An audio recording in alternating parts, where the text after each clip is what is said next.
Break के बाद रुक करेंगे यूपी बुलेटिन की ओर, जिसमें बात करेंगे ललितपुर की, जहां ग्रामीण स्वच्छता अभियान की पोल खोल रहा ब्लॉक मड़ावरा का रनगांव। आगे बात होगी प्रयागराज की, जहां बारातियों की डीजे से गाड़ी पास को लेकर हुए विवाद में 3 लोग घायल हो गए। ऐसी तमाम खबरों पर विस्तार से करेंगे चर्चा। ललितपुर के ब्लॉक मड़ावरा के रनगांव में ग्रामवासियों ने आरोप लगाया कि गांव के अधिकांश हैंडपंप खराब पड़े हैं और ग्राम प्रधान से बार बार आग्रह करने के बावजूद उनकी मरम्मत नहीं की जा रही। इससे गांव में पानी की भारी किल्लत उत्पन्न हो गई है। जो हैंडपंप चल रहे हैं उसमें गंदा और दूषित पानी निकल रहा है, जिससे ग्रामवासी मजबूर होकर दूषित पानी पीने को विवश हैं। कई हैंडपंप वर्षों से खराब पड़े हैं, जबकि 20 मई से रनगांव में मोती मंदिर के पास मेला शुरू होने वाला है और मेले में आने वाले क्षेत्रीय लोगों को पीने के लिए पानी की कोई व्यवस्था नहीं की गई है। सरकारी फंड से हैंडपंपों की मरम्मत के लिए 1000 रुपए निकाले जाते हैं, लेकिन स्थिति में कोई सुधार नहीं हुआ है। गांव के मुख्य मार्ग पर स्थित हैंडपंप खराब पड़े हैं और अंदर के हैंडपंपों की स्थिति और भी बदतर हो गई है। ग्रामवासियों ने समस्या की ओर ध्यान आकर्षित करने के लिए अधिकारी से शीघ्र कार्रवाई की मांग की है। कितना दिन हो गया? 4 महीना।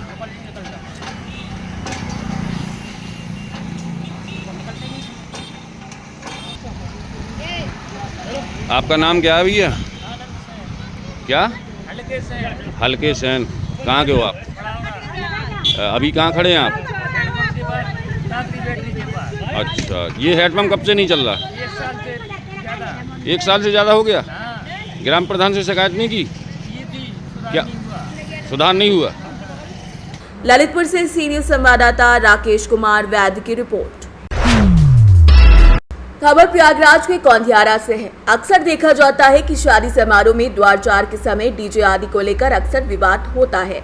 इसी कड़ी में कौंधियारा थाना क्षेत्र में बड़ीलवा गांव में सोमवार को थाना और गांव सोहागी से बारात आई थी, जहां द्वारचार को जाते समय डीजे के पीछे लगे कार ने बार बार डीजे को ओवरटेक करने की कोशिश की, लेकिन वहां बाराती डांस कर रहे थे, जिसकी वजह से वो पास नहीं हो पाए। वहीं नशे में धुत कार सवार किसी तरीके से पास लेकर वाहन को डीजे के सामने लाकर उसने खड़ा कर दिया, जिसके बाद कहासुनी हो गई। विवाद बढ़ता देख कुछ लोगों ने समझाने बुझाने की कोशिश की और मामला शांत हो गया, लेकिन कार सवार प्रांजल और उसके साथी सनी शिवम शुभम ने कुछ समय शांत रहने के बाद डीजे पर सत्य प्रकाश कुशवाहा उर्फ सिंटू पुत्र विजय बहादुर निवासी दगवा कौंधियारा प्रयागराज को अकेला पाकर उसे अपनी कार में जबरन बैठाकर वहां से बाजार रामलीला मैदान के पास ले गए। सनी के घर पर बंद कमरे में लोहे की रॉड और लाठी डंडों से जमकर पिटाई कर दी। इसकी सूचना साथ में रहे दीपक को हुई तो वो बीच बचाव करने गए तो उसकी भी पिटाई कर दी, जिसमें तीनों गंभीर रूप से घायल हैं और स्वरूप रानी अस्पताल में इलाज चल रहा है, जहां सत्य प्रकाश के सिर पर गहरी चोट आने से हालत काफी गंभीर बनी हुई है। पीड़ित का आरोप है कि सभी अपराधी किस्म के व्यक्ति हैं और साथ ही साथ ये लोग काफी हमलावर भी थे। कार में सत्य प्रकाश को जबरन ले जाया गया और कार भी सरजू हॉस्पिटल की ही थी। मेरा नाम राजकुमार कुशवाहा है। कहाँ के रहने वाले हैं? ग्राम कुल्हड़िया, थाना कौंधियारा। आखिर आपका विवाद कैसे होता है? मेरा विवाद, मैं शादी में गया था डीजे बजाने और बारात में डीजे बज रहा था और मतलब घरात की तरफ निमंत्रण पाए हुए 4 लोग थे उसमें गाड़ी में 4 व्हीलर से ओवरटेक कराने, डीजे बज रहा था रास्ते में, ओवरटेक कराने के चक्कर में विवाद हुआ और वो लोग चार के चारों लोग पिए हुए थे और नशे के धुत में थे और उसी में विवाद हुआ। विवाद होने के बाद गाड़ी को साइड में लगाने के लिए मतलब कि ओवरटेक कर रहे थे? ओवरटेक वो लोग कर रहे थे और गाड़ी में साइड नहीं था, तो फिर ओवरटेक गाड़ी उनका निकल नहीं पा रहा था, तो 2 लोग गाड़ी से उतर गए और विवाद करने लगे। तो कुल बड़े बुजुर्ग थे, वो लोग शांत कराए मामले को, फिर गाड़ी आगे बढ़वा दी। पहले गाड़ी को ओवरटेक करते हैं, उसके बाद जो है गाड़ी के सामने आके गाड़ी को रोक देते हैं गाड़ी के आगे।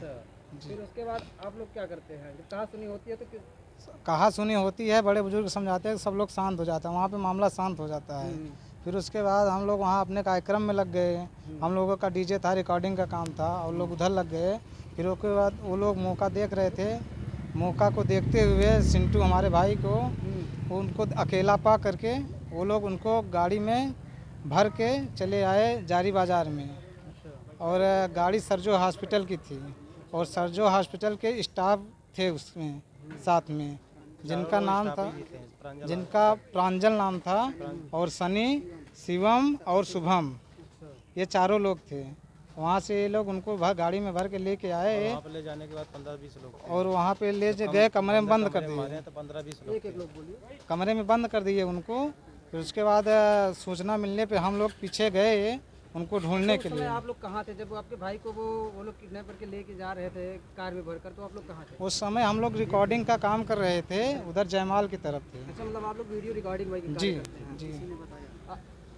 और किसी ने मुझे बताया कि वो उनको भर के ले गए गाड़ी में, तो हम लोग गाड़ी से बाइक से गए उनके पीछे। तो गए जब वहाँ पे हम लोग पहुँचे तो वहाँ पे 10-12 लोग थे, उनको मार के मतलब बेहोश कर दिए थे, मतलब बहुत बुरी तरह से उनको मारा था, एक तरह से अपने तरीके से मार दिए थे उनको, वो गिरे हुए थे। तो हम लोग जैसे उनको उठाए और उठाने की कोशिश किए, मतलब तो हमारे लोगों के ऊपर धारदार हथियार से वार किए, एंगल से और राड से। देखिए इधर लगा हुआ है और इधर भाई को भी लगा हुआ है। तो फिर उसके ये जो वहाँ पे जो थे 10-12 लोग, ये सरजो हॉस्पिटल के ही स्टाफ थे सारे, और ये सब सरजो हॉस्पिटल के पाले हुए गुंडे हैं। तो आप लोग ने जो है लिखित तहरीर भी दिया है, मुकदमा भी पंजीकृत हो गया है, तभी लोग कितने लोगों की गिरफ्तारी हुई है? 2 लोग की गिरफ्तारी हुई है। 2 लोग की गिरफ्तारी हुई है जी। और लोग अभी तक गिरफ्तार नहीं हुए हैं? और लोग अभी तक गिरफ्तार नहीं हुए हैं, पुलिस प्रशासन लगी हुई है गिरफ्तार करने के लिए। प्रशासन द्वारा आपको आश्वासन मिला है कि उन लोगों को जल्द गिरफ्तार कर जल्द गिरफ्तार कर लिया जाएगा। आप लोग क्या चाहते हो, लोगों के ऊपर किस तरीके की कार्रवाई होनी चाहिए? हम लोगों को ये चाहते हैं कि उन लोगों को कड़ी से कड़ी सज़ा मिले और जल्द से जल्द जो लोग गिरफ्तार नहीं हुए हैं उन लोगों को गिरफ्तार करके जेल भेजा जाए। अच्छा, जिस तरीके से आप बता रहे हैं 4 लोगों के अलावा कई भी जो है अज्ञात लोग भी मौजूद थे वहाँ अज्ञात, पे, जी जी, और जिन लोगों के द्वारा धारदार हथियार यानी लाठी डंडे से जो है मारा पीटा गया है, और जो आप लोहे की राड कह रहे हैं, आप लोगों ने लोहे की राड वगैरह देखा था क्या? जी सर, जी हमें भी मारे हैं सर, हमें भी लोहे के राड से मारे हैं हम लोगों को, और एंगल से हमको मारे हैं, एंगल से हमको मारे हैं। और हमारे भाई को तो हम लोग गए तो उनको तो मार चुके थे, वो तो गिरा हुआ था, और उनके पूरा आँखों में मार दिया। जब ये लोग सूचना पाए वहाँ पहुँचे, हम लोग पहुँचे थे वहाँ पे, सर प्रकाश जो थे हमारे भाई थे, तो हम लोग जब ये लोग हॉस्पिटल में ले गए, जल्दी से भाग के दोनों को ले गए, कनक हॉस्पिटल में भर्ती कर दिए। फिर तीसरे को लेने सरप्रकाश हो गए वहाँ पे, तो तब तक में उसको लेकर फिर वहाँ से भी गायब हो गए। जैसे गायब लेके आए थे बारात से यहाँ तक, फिर यहाँ से लेकर फिर गायब हो गए थे। लगभग 2 घंटे तक हम लोग ढूंढे, पुलिस की 100 नंबर आई थी, पुलिस भी काफ़ी प्रयास कर रही थी, वहाँ पे नहीं मिले। फिर यही पुलिस जो है सरजो हॉस्पिटल वाले जानकारी पुलिस को दिए थे कि ऐसा ऐसा हुआ है, लेकिन पुलिस वाले हम लोग को नहीं बताए। तो उसके बाद दूल्हा को हमने बताया कि आप लोग निमंत्रण दिए थे, चलो बुलवाओ। तब वो सब आए सरजो हॉस्पिटल में, तब यहाँ सब बताए सरजो हॉस्पिटल के मालिक दीपक, ये सब बताया कि ऐसा ऐसा है, बहुत ज़्यादा गहरी चोटें आ गई हैं, ये लोग नशे के धूप में बहुत ज़्यादा सरप्रकाश चौहान को मार दिए। आप भाई सारण हॉस्पिटल में भर्ती है, इस समय जो जीवन और मौत से जूझ रहे हैं, क्या कहेंगे आप लोगों के ऊपर किस तरीके की कार्रवाई होनी चाहिए? यही कहेंगे कि कड़ी से कड़ी कार्रवाई हो और अपराधी को कठिन मतलब कठोर से कठोर कार्रवाई हो, सजा मिले और जेल जाएं। ये अपराधी हैं, सूत्रों के हवाले मिली है कि जिनका पेशा है लड़ाई झगड़ा मारपीट करना, दबंग किस्म के व्यक्ति हैं, हमेशा लड़ाई झगड़ा पेशा है करना, और ये पाले गए गुंडे हैं उनकी तरफ से, सरजो हॉस्पिटल की तरफ से। इन्हीं सरजो हॉस्पिटल की गाड़ी थी I-20, इसका नंबर भी है हमारे पास, तो इसी गाड़ी में किडनैप करके लाए थे। सरजो हॉस्पिटल की गाड़ी से ही जो किडनैप करके आपके भाई को लेके जाया जाता है, उनको जो है मारा पीटा जाता है। जब आप लोग भी जाते हैं, आप लोगों को भी हमें भी मारे हैं, हमारे भी लगी है चोट, कितनी मारे हैं काफ़ी देर। तो हम तभी सरप्रकाश को लेने गए। आपका क्या नाम है? हमारा नाम है धनपाल कुशवाहा।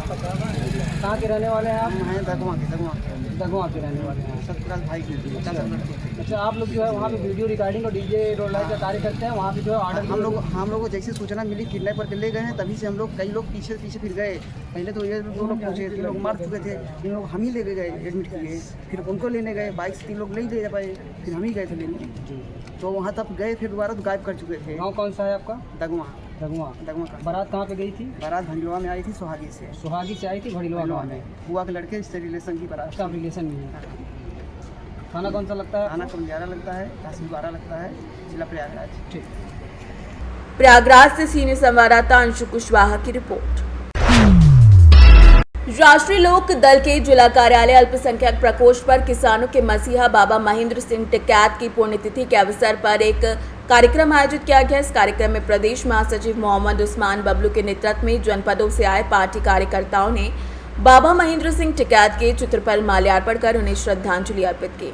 प्रदेश महासचिव ने अपने भाषण में कहा कि बाबा महेंद्र सिंह टिकैत जो किसान यूनियन के जन्मदाता थे, उन्होंने हमेशा किसानों के हित में काम किया और उनके अधिकारों के लिए संघर्ष किया। उनकी आवाज इतनी प्रबल थी कि बड़ी बड़ी सरकारें भी हिल जाती थी। महेंद्र सिंह टिकैत ने अपना जीवन गरीब किसान और मजदूरों के लिए समर्पित किया। इस अवसर पर राष्ट्रीय लोकदल के वरिष्ठ नेता फयाज अली गुड्डू, क्षेत्रीय महासचिव मुशाहिद हुसैन, फिरोज आलम खान, नादिया खान, सोफिया खान, मजहर अली, बबलू मोहम्मद, अजीम, नासिर खान समेत कई लोग मौजूद रहे। मेरा नाम मोहम्मद उस्मान है। मैं प्रदेश महासचिव राष्ट्रीय लोकदल अल्पसंख्यक प्रकोष्ठ जनपद रामपुर उत्तर प्रदेश। आज हमारा प्रस्तावित कार्यक्रम था किसानों के मसीहा, किसानों के दिलों में रहने वाले किसान यूनियन के संस्थापक चौधरी महेंद्र सिंह टिकैत जी की पुण्यतिथि पर आज जिला कार्यालय राष्ट्रीय लोकदल अल्पसंख्यक प्रकोष्ठ पर सभी जनपद के आए हुए कार्यकर्ताओं ने उनके चित्र पर माल्यार्पण कर उन्हें सच्ची श्रद्धांजलि अर्पित की और ये संकल्प लिया कि हम हमेशा राष्ट्रीय लोकदल में रहकर गरीब मजदूर किसानों की सेवा करेंगे और गरीब मजदूर किसानों का साथ देंगे। जो भी पीड़ित व्यक्ति हमारे पास आएगा उस पीड़ित की हर संभव मदद करेंगे, क्योंकि राष्ट्रीय लोकदल एक ऐसा दल है जो कभी भी किसी के दिल को दुखाने का कार्य नहीं करता है, दिल को रखने का कार्य करता है और गरीबों का, मजदूरों का ध्यान रखता है। राष्ट्रीय लोकदल के राष्ट्रीय अध्यक्ष केंद्रीय मंत्री जयंत चौधरी बराबर सरकार में रहकर गरीब मजदूर किसानों की लड़ाई को लड़ने का कार्य कर रहे हैं। इसी क्रम में आज हमने किसानों के मसीहा चौधरी महेंद्र सिंह टिकैत जी की पुण्यतिथि बड़े धूमधाम से मनाई है और हर वर्ष राष्ट्रीय लोकदल किसान मसीहा चौधरी महेंद्र सिंह टिकैत जी की जयंती को, पुण्यतिथि को मनाता है और मनाता रहेगा। और मैं राष्ट्रीय लोकदल का एक सिपाही हूँ। जब तक मेरे जिस्म में सांस रहेगी तब तक मैं राष्ट्रीय लोकदल के सिपाही के रूप में कार्य करता रहूँगा और घर घर जाकर सदस्यता अभियान की शुरुआत करूँगा और घर घर जाकर हर व्यक्ति को राष्ट्रीय लोकदल से जोड़ने का कार्य करूँगा। मैंने अभी ही हाल में वार्ड नंबर 19 से जिला पंचायत सदस्य का चुनाव लड़ने का ऐलान किया है। वो इसीलिए किया है कि मैं गरीब मजदूर किसानों की मदद कर सकूं, क्योंकि जो लोग जिला पंचायत सदस्य बनते हैं वो लोग अपना वोट बेचकर और अरबोपति करोड़पति हो जाते हैं, लेकिन मैं किसी भी मतदाता का वोट बेचने का कार्य नहीं करूंगा, बल्कि विकास में पूरा सहयोग लूंगा। और अगर मुझे जनता ने मौका दिया तो अपने क्षेत्र का विकास करके सभी को दिखाने का कार्य करूंगा। रामपुर से सीनी संवाददाता तालिब रजा की रिपोर्ट। यूपी बुलेटिन में बस इतना ही। देश दुनिया की बाकी खबरों को जानने के लिए आप देखते रहिए सी न्यूज़ भारत।